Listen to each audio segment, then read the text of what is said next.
Okay. What's going on, mamas? Welcome back to another episode. Today on the Mom Dynasty, I am joined by Miss Ivy Hall. She is a mother and an author of her new book, Why I Decided to Stop Being a Strong Black Woman. And I'm so excited to have her on the show so we can talk about this very interesting topic that is a huge concern in our community. So, Ivy, welcome to the show and tell the mamas a little bit more about yourself. Thank you so much, Brittany, first and foremost, for sharing your platform with me. You have built a dynamic platform, so shout out to you.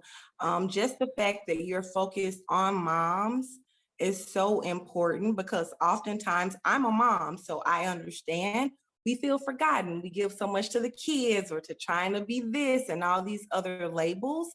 And so I just appreciate you for trying to help moms to take a lot of the energy that we're pouring out and pour it back into ourselves. So first and foremost, big shout out to you for building this platform. Yes, absolutely.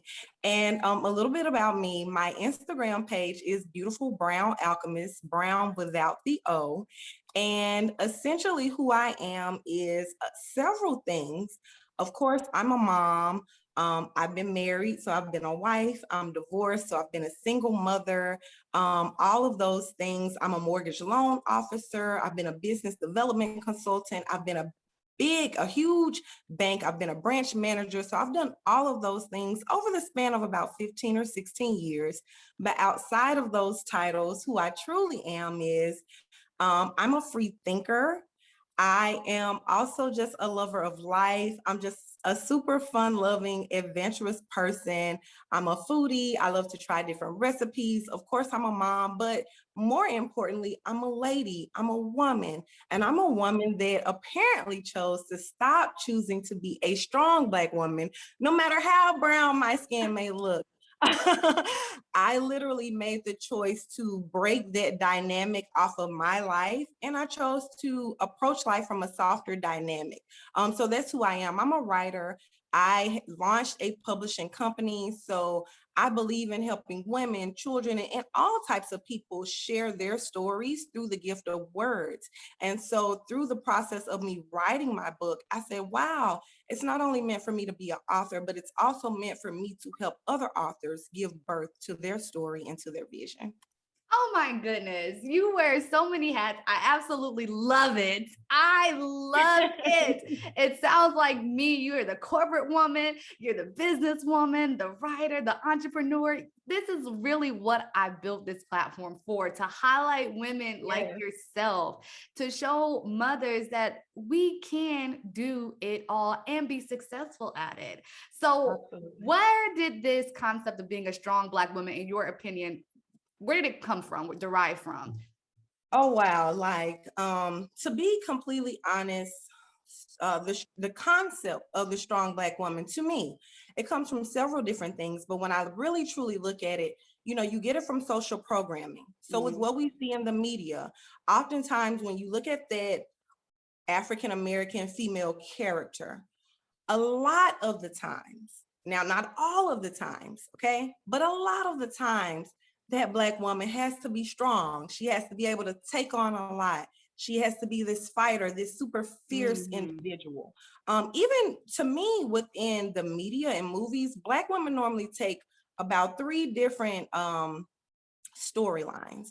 So within those storylines, you have the vixen, the super sexy, Black woman. Then you have the mammy or the mother, the nurturing, come here, baby, let me hug you, let me build you up.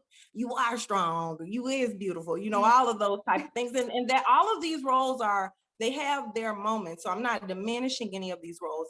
And then outside of that, you have this super strong Black woman that can take on anything, and she doesn't need a man, and she can provide for her kids. And even within the framework of the Black women that we see on TV, especially now, within the last 20, 30 years, a lot of them, they are mothers who are trying to make it, and this, that, and the other, and several of them are single, and just all of these stereotypes. So we see that in the media, but then even outside of that, what we see in our homes is we've seen our moms take on a lot of crap that they should not have had to take on. We see our grandmothers being the backbone of the family and having to take on the weight of being the glue to the family. Let me tell you something. We love our grandmothers. I respect my mom, but I wish my mom and my grandmothers did not have to carry so much of that weight, right? Right. So much of that weight to the point where our sons began to believe that that's what Black women are supposed to do. Yeah, you're supposed to carry that weight. I Yeah. saw my mom, I saw my grandma. They worked 2, 3 jobs. They did this, they did that. They made it happen. They made sure whatever I needed, I had. And I understand that. Kudos to them. But my position is that, trust me, your mom didn't want to do that. She did it because she had to. Your grandmother, she didn't want to do that. She did it because she had to. And because she is dynamic and she is fierce and all of these things, she was able to perform those abilities. But if she had the option, I'm pretty sure she would have chose the option to not have to do all of those things. So we see it in so many different perspectives, from our friends to within the household to what we see on social media. So some of it is programming. Some of it is even systemic from, from those African Americans who were brought here. Now, I'm a free thinking person. I don't believe every African American was brought here. I believe some of us brown Right. skinned people were here in America. But for those who are brought here, or for those of us who, XYZ, we those mothers also saw their children and their husbands torn from them. And so that type of trauma, some of it is also trauma. So we have the home, we have TV, but then we have trauma that begins to make us wear this armor and this layer because we've been hurt in our core and we don't want to experience that again. And so, because we don't want to experience that again, what we choose to do is we defend our heart, we defend our mind, we become strong. We began to produce an overproduction of that masculine energy Mhm. to defend ourselves. It's completely innocent. It's not that we want to be this way, but sometimes life has also programmed us to be this way. Sometimes systems have also programmed us to be this way. Sometimes molestation and disappointment Mhm. and all of these things have programmed us to be this way. And so what I want to do is I'm challenging Black women specifically, but even all moms, because Brittany, as I told you when I reached out to you, yes, the title of the book is Why I Decided to Not Be a Strong Black Woman, but this is a message that many women need to begin to digest, because our value is not in our strength. That's essentially really my rally cry. My value isn't in my strength. My value isn't in my job title. My value is not in how much money I make. My value isn't in how much crap I can take, how much I can pour into others, but not be poured back into. That is not my value.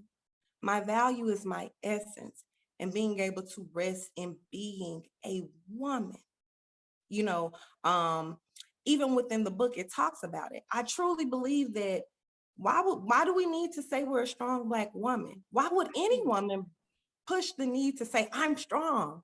We literally have a portal.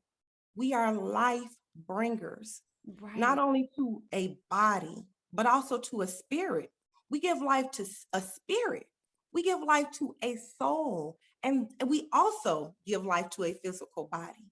That in and of itself, whether you've had children or not, that completely makes me magical and strong, and also, in my opinion, a more superior being, because you will not have, okay? I mean, if I'm keeping it real, a Keep it, slightly more, yes. slightly more. I mean, I want to really truly share my truth and my perspective, because Yes. that's where our confidence should lie. No man can be born with Jesus, whoever you want to look at, your greatest prophets, your greatest pastors. Guess what? They came through the portal of a woman, and that cannot be overlooked. That cannot be disregarded. And in and of itself, that is where a lot of our power lies, not just to giving birth to physical children, but also to our careers, our greatest dreams, and our visions. So that's a little bit about me. And I'm sorry, I know I just went boop, straight into it, but let's No. go. No, I love it because these are conversations I actually have with my mom. My mom was a single mom, and she's a beautiful Black woman, all of that, and she's that strong. And I tell her now that she's older, and me and my brothers are grown, where my brothers are now in their 20s, I'm in my late 20s, and she's finding it hard to be in relationships. And she says that people tell her she wants to be the man, and that she comes off so just strong and independent, and that there's no need for a man. And I told her, Mom, you've been a single parent, and what people don't realize as a single parent, when you're trying to be the mom and the dad, you have to build that masculine energy, like you said, to protect. Absolutely. You have to get respect from the kids, especially when you're raising boys too. You have to Absolutely. be this strong person. And that is just a downfall to the women, because then once the kids are grown, you're left with this energy like, okay. And now everybody's like, where's Yes. your femininity? So for you, Ivy, my Yeah. question is, when did you notice that this was a problem for yourself to even make you reflect and be like, man, let me alter this? How did you become more aware of this stigma not being so positive as it is pushed upon our community? What happened? Sure, absolutely. You know what, Brittany, I had been married. I had been divorced. Within my divorce, I experienced domestic violence. So, initially it was a push here. It wasn't anything major at first. But then there was that one incident where, you know what, I had a black eye and I had all of these things. But when I took time going through the divorce and I looked at it, I said, you know what? I could have possibly avoided some of this if I wasn't trying to be so strong. If I wasn't trying to show my family and everybody else that I could do it. And when we're growing up, we hear this thing like, what goes on in the house stays in the house. And when you're Right. going, you can't, all of these things, right? And so what I realized is that while if I would have been vulnerable and if I would have shared what I was going through earlier, and if I would have really seek counsel, perhaps I would have not allowed these things to get this to this point. And so even within that, along that journey of going through the divorce and finding myself again, I began to look at the way in which what my behavior was. And I had my dad in my life. I have 4 older brothers.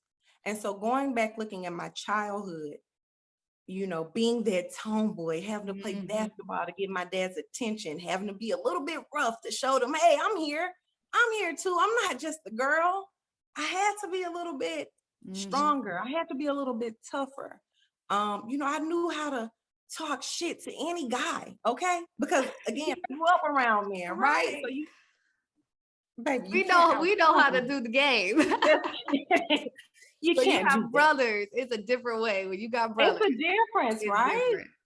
And so looking at all those things, I began to say, wow, maybe because I had to be a little bit more masculine to prove my worth to my dad, those things that kind of carried on into my adulthood.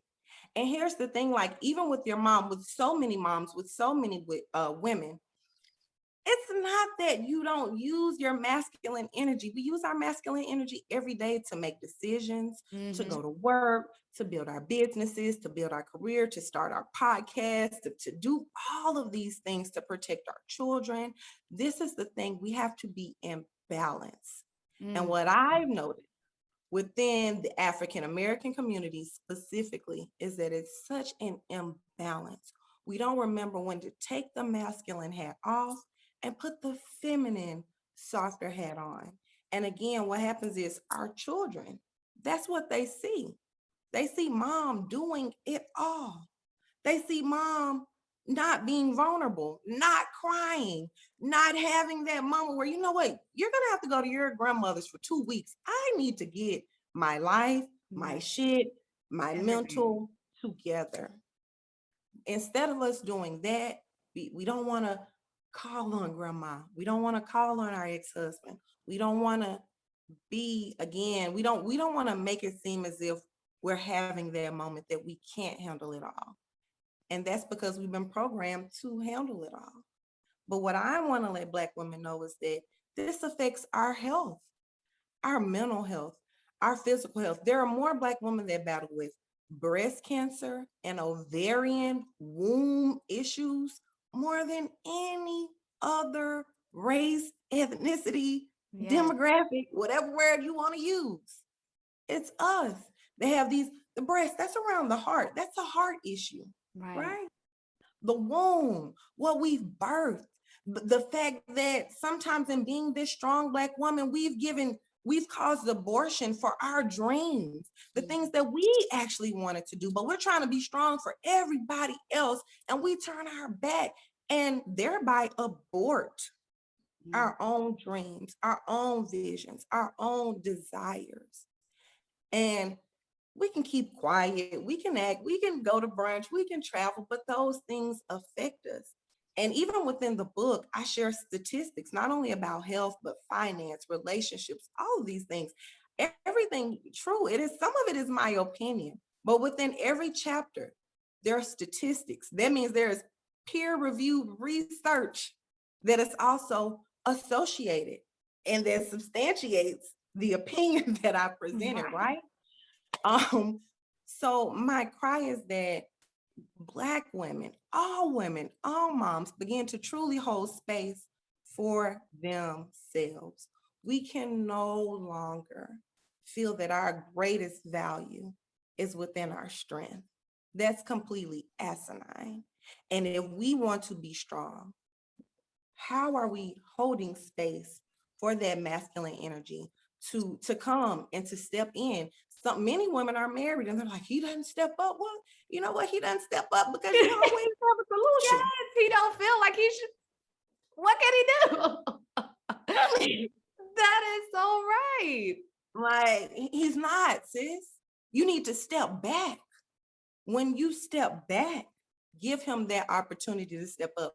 And then there's even this scripture, and it says in the Bible, like, when I am weak, that's when God can be strong, right? But if I'm always being strong and I'm always finding the solution, I'm figuring it out, I'm running myself ragged, being hyper independent. I don't want anybody to think I don't have my things figured out, right? That's when, how can God step in? Because he's like, you know what? You say you got it. When you get to that point when you don't have it, let me know. Right, talk to me. I'm here. I'm here, okay? But because you think you have it and you're lying to yourself, I can't even show up for you. And so that is my mission. That's a lot of my calling. And even what I said about the health issues, even within the wombs, like it's so much pain within the wombs. We have to fix that. So when we begin to give birth to whatever, a relationship, a job, everything, we're giving birth to it. That is what manifestation and faith is all about. Well, if our womb space is not healed and whole, we may manifest it, but because we haven't really course corrected, sometimes we'll manifest from a place of lack or from a place of doubt, and it'll meet some needs, but once you get down, you get to going through that cycle, it's like, wow, this isn't quite what I wanted. Right. First of all, that point, hyper independence, that is a deep word. That is deep, hyper independence, because I feel like that's pretty much our generation of women. This society of women are on this hyper independence wave. That's what's pushed to us in the media. Like you were saying, it's what's pushed to us. Be independent, just your money, your education, all of that. Listen, okay, I'm gonna share my age if you can do math. I graduated high school in 2003, and that was a big Webby and Boosie era. Girl, you look good. First of all, when y'all see the video, hallelujah, okay, girl. But that was when IND, yes, okay, all that, baby. We was like, yes. yes, like we were, but and it's again, I support, like I saw that you had, and I follow her, Broke Black Girl, if I'm Yes. not mistaken. I saw you had, and I love what her message is. When I read one of her posts, it says, I don't want any woman or Black woman to be in any situation that she doesn't want to be in because of her finances. So granted, like I'm all about alchemy and manifestation and all of these things, but I'm realistic. I know we live in a material world. Right. I know that we have to get out there and get it, secure the bag, all of these things. But again, we have to still bring that into Balance. balance. We have to, it has to be a balance. I'm not saying any man should want you just because, yeah, I mean, true enough, any man is going to want me because I'm a woman. But I'm also saying that it's not that I'm not successful, but I'm not promoting my success or my accomplishments as why you should be interested in me. I'm not putting that at the forefront of my relationship or on my dating profile or when I'm dating someone. I'm like, yeah, I'm this, I'm that. I have this, I have that. This is what I can do for myself. And no, I mean, you're gonna get to know me for who I truly am. Right. And then as I get to know you, if I decide to let you in closer, then we'll go down that path as well. You speak a lot on balance. So, what are some tips that you can give to the women listening on how they can start getting into balance with the masculine and the feminine energy, where they are in balance with everything? What are some tips? Sure. I will say for most women, it is so crucial to and important to tap back into your inner child, that girl that lives within you. Some people call it shadow work, some people call it inner child work, but I really do believe that it's so important to go back and reflect on how did I get to where I am? What framework, what programming, what life experiences got me here to where I think the way that I think? And so sometimes doing that inner child work can help us unlearn and release those things that are no longer serving us. Again, we may have saw our mothers do all of those magical things and do everything, but trust me, mom, she didn't want to do that. Let me keep it real. Right. She loved your kids, but if she didn't have to do all of that work to do it, she wouldn't have did it. I'm a mom. I can speak as a mom. And I can truly say that it's so much easier having help versus trying to do it alone. So yes, you may have seen your mom do that, but she did not want to do it alone. And so some of it is just realizing, okay, some of the things I saw that have shaped my framework, I need to release some of that and figure out who am I now as a woman, or even who am I now as a man? You know what I mean? Journaling, having those real conversations with ourselves, so crucial, so crucial. Oftentimes we do not listen to our own inner voice, and that inner voice is talking to us. It's like, what are you doing? No, that's not it. That's not it either. No, and we're like, no, I can take it, I can do it. I mean, I've heard some of my friends literally say, I'm built for this. Like, you're built for pain. You're built to be dog that, like, come on, no, you're not built for that. Now I get it. Through life ebbs and flows. It goes up, it goes down, and sometimes there are lessons that we are meant to learn.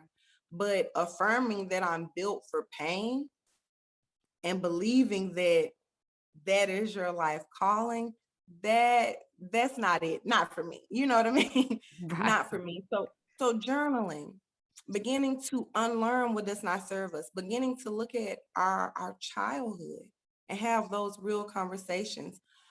Even outside of that, choosing to lead with a softer approach. Now that takes work, right? Because when somebody gets a little saucy with you, it's like, you want the sauce, baby, tell me what kind, okay? Tell me what kind. You want I love chimichurri? it. You want cheese? Okay, what do you want? I Because you love want it. hummus?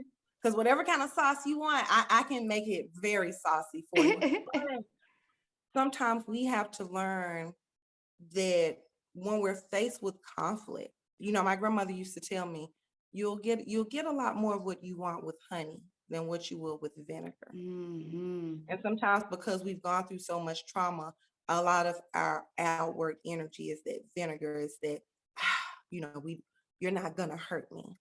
But it is Right. okay to be vulnerable. And even within that, like, I even want women to understand, and especially Black women, it is okay for us to be vulnerable. It's so much power in surrender. Yes. It's so much power in saying, you know what, right now I can't take it. Let me call you all's godmom. Let me get your mom. Let me get somebody on the line. Let me call you all's dad, whatever the case may be. Hey, husband, come down, take them out for a couple of hours. I need some time to myself. But if we don't speak up, if we don't surrender, if we don't say I need help, if we don't say, you know what, I'm trying to figure everything out. I need some money from this person. I need this person to babysit. I'm going to school. Like, come on, like Black women, we're more degreed than anybody. Mhm. We're rising in entrepreneurship. So I mean, we're getting degrees, we're starting jobs, we're starting companies, we're literally taking over the world. Okay. And we're also being moms. Mhm. But within that framework, where is the balance? And if we don't balance, we'll accomplish. But even with that accomplishment, we'll look around one day and we won't be fulfilled. And Yes. that's because we've allowed that feminine energy to just go, not tapped into, not fulfilled. We haven't leaned on anybody. And we're looking around and saying, why don't you see me? Why don't you hear me? Well, you've made it known that you don't need anybody to see you Yes. because you got it going on. You know what I mean?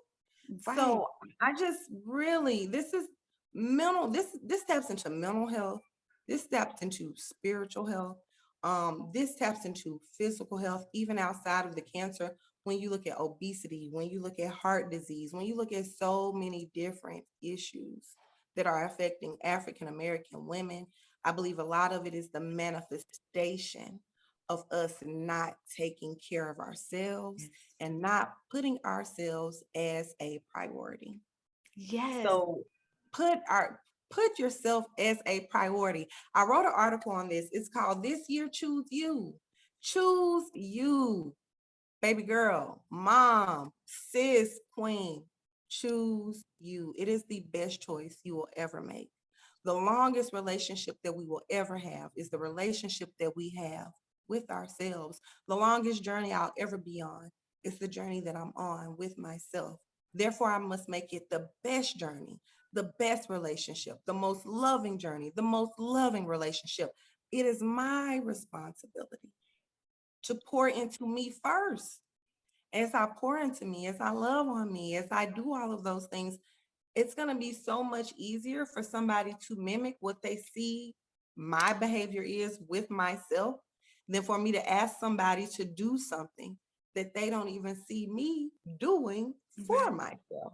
Yes. Right. Oh my goodness, Ivy. That was beautiful. And it's everything that I stand for. And I really hope, mamas, that you listen, you take notes, Mama, and you yes. understand how important it is to put yourself first, to heal those inner child traumas that we've all been through, to God stop bless carrying around all of this baggage and emotional hurt, so that way we can be the best women that we were truly created to be, outside of motherhood, outside of being a wife, the woman that you were born and created to be. Miss you. Ivy, Absolutely. tell everyone where they can find you and where they can get the book from. Yes, absolutely. So you can find me on Instagram. It is Beautiful Brown Alchemist without the O, um, on Instagram. And so that is my page. And then you can find the book on www.beautifulbrownalchemist.com. And that beautiful brown is actually with the O. um, when you Know how starting Instagram, businesses, right? I bought both of those the sites, but then once I got down to it, whatever. So that's one of the things that you learn as being a business owner. Yeah. So the actual website has an O, the Instagram does not have an O, and maybe I should just put the O on Instagram to make it all synonymous. That's probably what I'll do now that I'm talking through it. But you can find it on my website. The link is in my bio.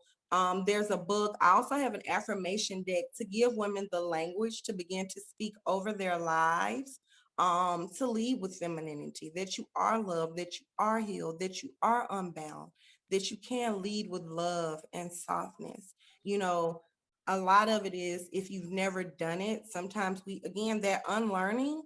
Well, how do I unlearn if I don't begin to speak out and to begin to think on those things that I am trying to acclimate myself with?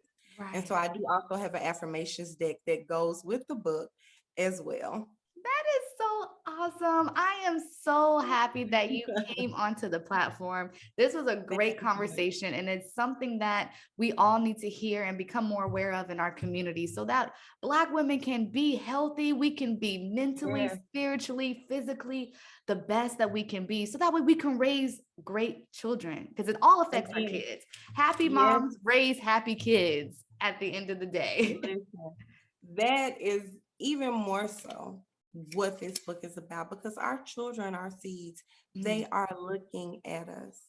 Our daughters, when they see us being strong, guess what? They think that's what they're supposed to do. And so then they exactly. show up in their relationships and their friendships and on the job with this super strong energy.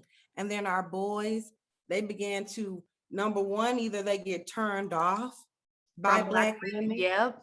because they saw their mom doing all this extra masculine stuff. Okay. And then they find women who don't do that masculine stuff. And they're like, oh, that's what women are like. Oh, Right. women are soft. Oh, women don't. Oh, oh. And they're Right. like, wow, and they're mystified. So either they do that and they turn the other way from Black women because their experience has been traumatic, whether it be from whatever, or else they begin to say, you know what, I saw my mom do it, so you need to go ahead. You need to Right. go ahead for me. Or really, you make more than me. My mom made more than my dad, so why don't you just pay?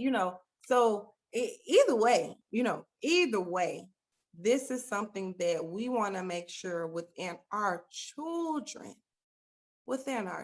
because again, I have so many friends from all types of nationalities, and I see none of them.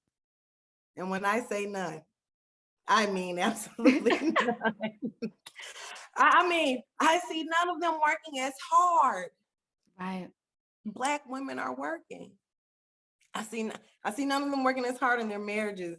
I see none of them working as hard to go have. I see none of them work. I don't see it. And why is that? Right. You know, and that's why when I see other women operating and doing, I chose for me, hey, you know what? I can choose this life for myself too. So instead of showing up in this way, I'm going to unlearn those unhealthy behaviors. And I'm going to show up in a way where not only it serves me, but then it also causes those around me to serve me because they see that I serve myself. And that Right. is so important. We Yeah. have to show our daughters to choose themselves. If I don't show my daughter to love herself first, if I don't show my daughter to choose herself first, if I don't show my daughter, you know what, baby girl, when whoever gets to acting crazy, friends, man, whoever, we don't keep pouring in. We begin to evacuate out because that means that it's time to go. And Yes. it's not, it's a choice. It means that we have a boundary. And when they don't respect our boundary, baby girl, that means it's time for us to just take a step back. I have to model that for my daughter. I have to show her that. I have to even talk to her about that, right? But demonstration, they learn so much more by what they see, and we all know that, versus by what they hear. And so it's very important that we begin, especially our girls, they have to see mom step into, especially African American, whether you're biracial, whether you're a quarter Black and you're this, that, no, whatever our girls still need to see us being soft so that it becomes their innate nature to be soft. This is the time for, it's almost like when people talk about generational curses. It's not just money, it's not just lack, it's not just the generational curse of being a single mom. No, it's also the generational curse of me not showing my daughter how to truly step into her power and her essence as a feminine woman. If I don't break that off of her, then that means, guess what? She's going to continue to perpetuate these unhealthy habits. And that's why this conversation is so important. Yes, absolutely. And I appreciate you so much for coming on. Thank you. Mamas, definitely give her a follow. Go and get the book. It's going to be in the description below. So I hope you guys check it out. Thank you, Miss Ivy, for joining us. We're going to go ahead and wrap it up, mamas. And until Absolutely. next time, guys, bye. Bye. Thank you so much. Have a great day.